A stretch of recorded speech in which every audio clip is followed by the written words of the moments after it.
High hello and welcome back everyone. मी स्वाती तुम्हा सगळ्यांचं स्वागत करते आपल्या नवीन एका व्हिडिओमध्ये. जर तुम्ही चॅनलवरती नवीन असाल तर चॅनलला आत्ताच सबस्क्राईब करा आणि व्हिडिओलाही लाईक करा. चला तर आपण आजच्या व्हिडिओमध्ये डिस्कस करणार आहोत की प्रेग्नन्सीमध्ये हेल्दी डाएट किती महत्त्वाचं आहे. तर डाएट घेणं खूप महत्त्वाचं आहे.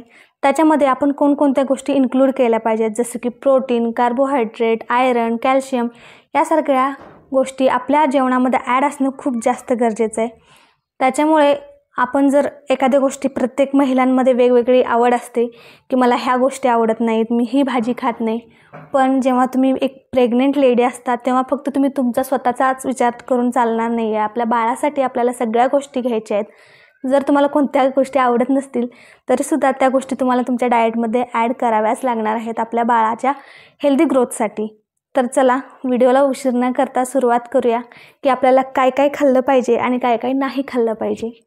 तर पहिला आपण प्रोटीनबद्दल विचार करू. तर याच्यामध्ये पण दोन प्रकार आहेत, एक व्हेजिटेरियन येतो, एक नॉन व्हेजिटेरियन येतो. व्हेजिटेरियनवाल्यांना मिल्क प्रोडक्ट घ्यायचे आहेत, जसं की पनीर, दूध, दही या सगळ्या गोष्टी जे डेअरी प्रोडक्ट आहेत हे घ्यायला लागणार आहेत. आणि जर तुम्ही नॉन व्हेजिटेरियन असाल तर तुम्हाला खूप जास्त ऑप्शन आहेत. तुम्ही व्हेजिटेरियन पण गोष्टी घेऊ शकता, त्याचबरोबर एग्स घेऊ शकता, चिकन, फिश. तुम्हाला ज्या गोष्टी, जर तुम्ही नॉनव्हेज खात असाल तर तुम्हाला दोन्ही ऑप्शन आहेत, तुम्ही दोन्हीही घेऊ शकता.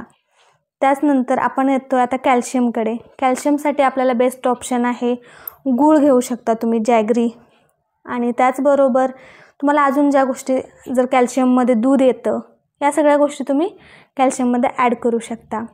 आता जर व्हेजिटेरियनवाल्यांचं प्रोटीन बघायला आपण गेलो तर फक्त पनीरमध्येच प्रोटीन आहे असं नाही, तर वेगवेगळ्या डाळी आहेत आपल्या, जसं की मूग आहे आणि अजून काही गोष्टी आहेत, जे कडधान्य आहेत ते तुम्ही तुमच्या ह्याच्यामध्ये ॲड करा डाएटमध्ये, जसं की चणा आला, छोले, मटकी, मूग या सगळ्या गोष्टी तुम्ही खाऊ शकता. त्याचबरोबर मोड आलेले, काही आता लोकांमध्ये असतं की मोड आलेल्या गोष्टी आपण घ्यायच्या की नाही प्रेग्नेन्सीमध्ये, तर मोड आलेले मटकी, मूग हे सगळं तुम्ही घेऊ शकता. पण थोडंसं त्याला ड्राय रोस्ट करा, भाजा आणि त्यानंतर सॅलडच्या रूपात ते खावा. असं नाही की हेल्दी गोष्टी टेस्टला चांगल्या नसतात, आपण त्याला टेस्टी बनवायचं, कारण आपल्याला ते घ्यायचे आहेत. त्याच्यामुळे मी काय करते, जर मोड आलेल्या मुगाची किंवा मटकी आपल्याला खायची असेल तर थोडंसं त्याला भाजायचं, त्यामध्ये मीठ, चाट मसाला, कांदा वगैरे असं एक सॅलडच्या रूपामध्ये त्याला एक सॅलडचं मस्त असं बाऊल बनवायचं आणि ते घ्यायचं, जेणेकरून आपल्या शरीरामध्ये सगळ्या गोष्टी गेल्या पाहिजेत.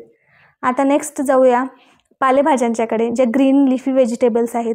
जसं की आपल्या आजूबाजूला जेवढ्या आपल्याला अवेलेबल आहेत त्या सगळ्या वेगवेगळ्या पालेभाज्या तुम्ही घेऊ शकता, जसं की मेथी, शेपू, त्याचबरोबर पालक या सगळ्या गोष्टी तुम्ही घेऊ शकता. लाल भाजी असते, ज्याने ब्लड जास्त वाढायला मदत होतं. काही लोकांच्यामध्ये ब्लडची कमतरता असते, त्याच्यामुळे ती ज्या भाज्या आहेत, लाल कलरची भाजी असते, त्याला काय म्हणतात मला प्रॉपर त्याचं नाव माहिती नाही आहे, पण ती लाल कलरची भाजी असते ती पण आपल्या डाएटमध्ये आपल्याला ॲड करायची. अशा पद्धतीने लिफी व्हेजिटेबल्स घ्या. त्याचबरोबर तुम्ही जर ब्लड तुमच्यामध्ये कमी असेल तर बीटरूटचा ज्यूस बनवू शकता. ते एक बेस्ट डाएट असणार आहे तुमच्यामध्ये, ते ज्यूस ॲड करा. त्यासाठी खूप सोपी पद्धत आहे बीटरूट ज्यूस बनवायची. बीट घ्यायचं आहे, त्यामध्ये थोडंसं आपल्याला पुदिना घालायचं आहे, थोडंसं आलं घालायचं आहे, त्याबरोबर थोडंसं तुम्ही आवळा पण घालू शकता आणि पाणी घालून याची मस्त अशी पेस्ट बनवा आणि त्याच्यासोबत तुम्ही हा बीटरूटचा ज्यूस घेऊ शकता. तर अशा पद्धतीने थोडंसं लिंबू पिळून तुम्ही हा ज्यूस घ्या. तुम्हाला ब्लड तुमचं वाढण्यासाठी ह्यातमध्ये खूप जास्त मदत होईल. याचबरोबर आपल्याला आयरन, फोलिक ॲसिडच्या वगैरे आपल्याला सप्लिमेंट आपले जे डॉक्टर आहेत ते देतच असतात, ते पण आपल्याला घ्यायचं आहे, ते स्किप नाही करायचं. आणि बाजरीची भाकरी जी आहे त्याच्यामध्ये थोडंसं उष्णता जास्त असते, त्याच्यामुळे बाजरीची भाकरी कमी खायची. ज्वारीच्या भाकरी आपण खाऊ शकतो. आणि राजगिरा पण महत्त्वाचा आहे आपल्या प्रेग्नन्सीमध्ये, राजगिराचे लाडू तुम्ही खाऊ शकता. आणि काही जर आपल्याला वेट गेन करायचं आहे तर आपण आता विचार करतो प्रेग्नन्सीमध्ये आपलं वेट किती वाढलं पाहिजे थ्रूआउट द, म्हणजे पहिल्यापासून 9 मंथपर्यंत आपला पूर्ण वेट म्हणजे किती वाढला पाहिजे. जर आपण नॉर्मल वेट असेल, आपलं जे 50पर्यंत जर वेट असेल आपल्या सुरुवातीला फर्स्ट मंथला, तर 10 to 12 kg वेट आपलं गेन झालं पाहिजे. जर आपण आधीपासून ओव्हर वेटेड असेल, आपलं जर वेट जास्तच असेल पहिल्यापासूनच, तर मग 7 ते 8 किलो वजन वाढलं तर चालेल. आणि आता आपण विचार करतो की आपल्या बाळाचं वेट वाढवायचं आहे आपल्याला, तर आपण काय केलं पाहिजे, त्याच्यामध्ये तुम्ही केळी घेऊ शकता फळांच्यामध्ये, ज्याच्यामध्ये वेट गेन करण्याची जी गोष्टी आहेत जसे की केळी, मँगो, आणि त्याचबरोबर तुम्ही ड्रायफ्रूट्स घेऊ शकता, नट्स घेऊ शकता, आणि त्याचसोबत जे रताळं असतात ते रताळे पण तुम्ही तुमच्या जेवणामध्ये ॲड करा, बटाटा ॲड करा, जेणेकरून बाळाचं पण वेट गेन होईल आणि तुमचं पण वेट गेन होईल. आणि त्याचबरोबर तुम्हाला तुमच्या पूर्ण प्रेग्नन्सीमध्ये तूप ॲड करायचं आहे. तूप म्हणजे आता खायला सांगितलं म्हणजे खूप जास्त खायचं नाही असं नाही, दिवसातून एखाद 2 चमचे तूप तुमच्या जेवणामध्ये ॲड झालं पाहिजे, जेणेकरून तुमची जर तुम्ही आधीपासून तूप खात असाल तर तुम्हाला 2-3 चमचे तुपाचा काहीच फरक पडणार नाही. कारण जसं मी घेते तसं मी 2 ते 3 चमचे दिवसात मला तूप लागतं, मी घेत असते, कारण मला आधीपासून सवय आहे. जर तुम्ही प्रेग्नन्सीमध्ये जर स्टार्ट करणार असाल तूप घ्यायला तर तुम्ही 1 ते 2 चमचे एवढंच घ्या, जास्त घेऊ नका. आणि लास्टला जेव्हा तुमची 8 किंवा 9th मंथची प्रेग्नन्सी सुरू होते तेव्हा तुम्ही नॉर्मल डिलिव्हरीसाठी गरम दुधामध्ये 1-2 चमचे तूप घालून पिऊ शकता, जेणेकरून तुम्हाला नॉर्मल डिलिव्हरीसाठी मदत होते. तर मी माझ्या फर्स्ट प्रेग्नन्सीमध्ये ह्या सगळ्या गोष्टी फॉलो केल्या आहेत. मी तूप खूप जास्त खाल्लं आहे, कारण मी लहानपणीपासूनच आले आजपर्यंत, त्यामुळे मला त्याचा काही म्हणजे पचन व्हायला त्याने वगैरे काही त्याचा मला फरक पडला नाही. पण जर तुम्ही पहिल्यांदाच प्रेग्नन्सीमध्ये जर स्टार्ट करणार असाल तूप, तर थोड्या क्वांटिटीमध्ये स्टार्ट करा. आणि मी पूर्ण माझी 9 मंथ थ्रूआउट पूर्ण प्रेग्नन्सीमध्ये तूप खात आलेली आहे. आणि माझी फर्स्ट प्रेग्नन्सीसुद्धा नॉर्मल आहे, डिलिव्हरी नॉर्मल झाली माझी फर्स्टसुद्धा. तर तेव्हासुद्धा मी 8वा महिना स्टार्ट झाल्यापासून दुधामध्ये 1-2 चमचे तूप घालून घेत होते. तर असं तुम्हीसुद्धा तुमच्या डाएटमध्ये ह्या गोष्टी ॲड करा.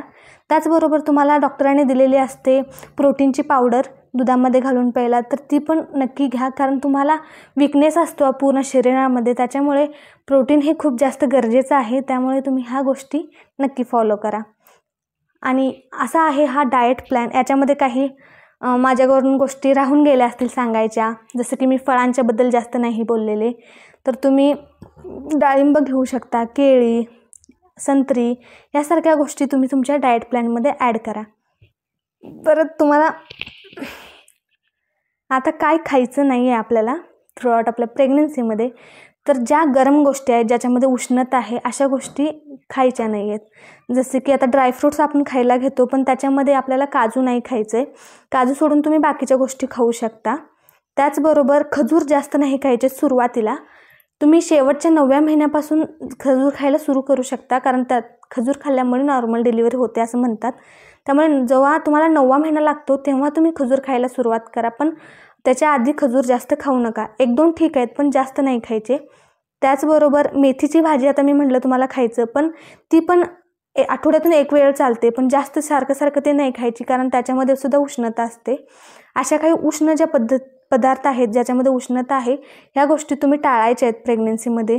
सगळ्यांना माहिती आहे पपई नाही खायची, ते तर नाहीच खायचं. त्यासोबत अननस पण नाही खायचं, पण अननस तुम्ही 9वा महिना लागल्यापासून खाऊ शकता, असं नाही आहे की पूर्णच प्रेग्नन्सीमध्ये नाही खायचं, पण 9वा महिना लागल्यानंतर तुम्ही अननस थोडं खाल्लं तर चालेल, असं आहे. जर तुम्हाला हा व्हिडिओ इन्फॉर्मेटिव्ह वाटला असेल तर आपल्या चॅनलला सबस्क्राईब करा आणि या व्हिडिओलाही लाईक करा. चला तर परत भेटून या नेक्स्ट व्लॉगमध्ये.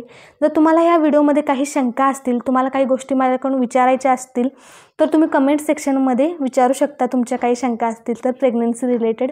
तर चला परत भेटूया नेक्स्ट व्हिडिओमध्ये. Till then take care, bye bye.